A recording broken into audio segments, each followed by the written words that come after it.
there, everyone. Amongst the many varied projects I do, I run a blog called Keep Calm Must Die.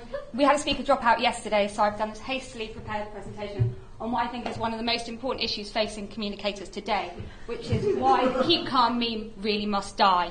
Just a little history lesson, because this is not a presentation, it's a lecture. In 1939, the Ministry of Information printed 5 million posters to bear in mind that the country was facing the threat of invasion from the Nazi war machine. They distributed this blue one here and this green one there, but they kept this red one back. They were kind of keeping that for real danger. Fortunately, whatever it was that they were holding out for didn't happen. So at the end of the war, they pulped a lot of them, and there was just a handful that survived. So fast forward 61 years. In a bookshop in Northumberland, someone finds one of these posters folded up at the bottom of a box. They took it out, they thought, hey, that looks pleasingly retro. I'm going to stick that up on the wall. People kept coming in and going, hey, can I have one of your posters? So they got, I think, 50 of them printed up. They got snapped up. So they got, I think, 500 of them printed up. And so the phenomenon was born. In the end, Banter Books sold 60,000 of their Keep Calm posters. And that kind of would have been fine if people didn't then borrow the Keep Calm motif and take it to the point of ridiculousness. These are one of the many varied examples of Keep Calm that are out there now. There is almost no permutation of Keep Calm that has not yet been invented. My own interest in Keep Calm began when my friend Richard bought me this really shit birthday card.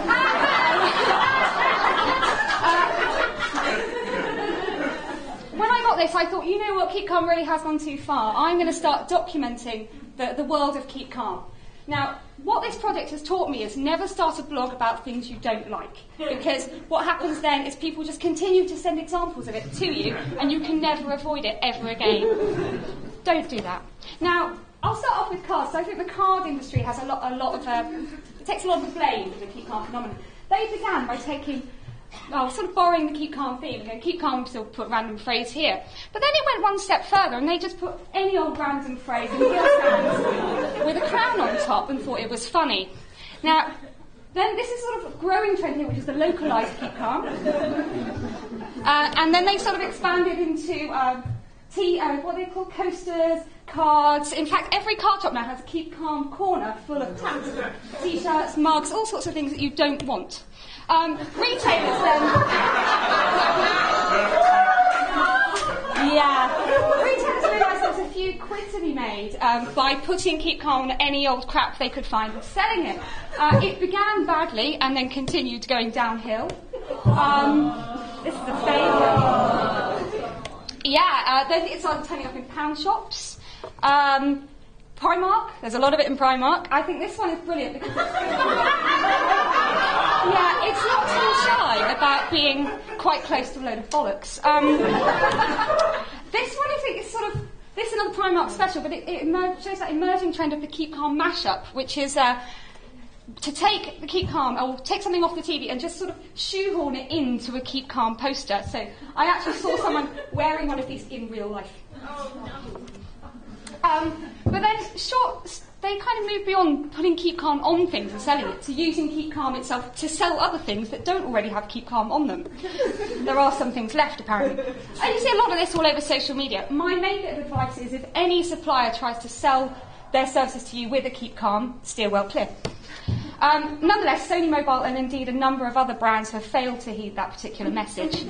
Now, here's a sort of salutary example for brands who are thinking about doing that. This is Kingsmill. They asked people to come up with their very own Keep Calm for the chance to win this quite awful tray. It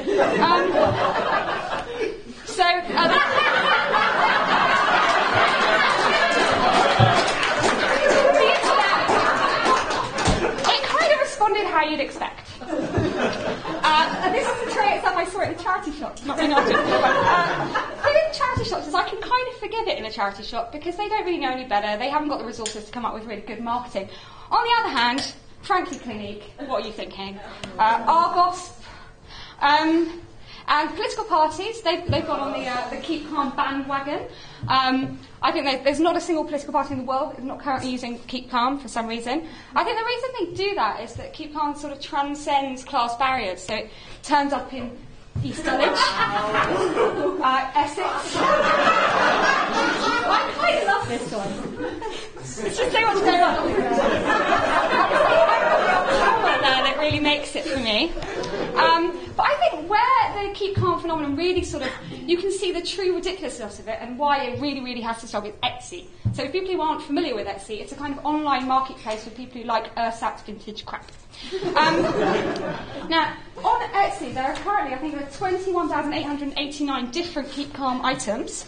And each and every one has become so far from the originals to be completely unrecognisable. They are truly, truly awful. Now, the reason I think this summarises why Keep Calm really has gone too far. Now, bear in mind that Keep Calm used to be a fantastic message to encourage a country to keep its head at a time of great danger when we were facing, imminent invasion. And it's now become this tired, hackneyed old meme. So beloved of people who sort of fetishise the past. So I think this sort of symbolises how we've come to sort of romanticise austerity and think about a time that never really existed. So I really feel that it's time that we really said goodbye to Keep Calm, because otherwise we'll become one of those dreadful people who wants to drag us back to the past and to a time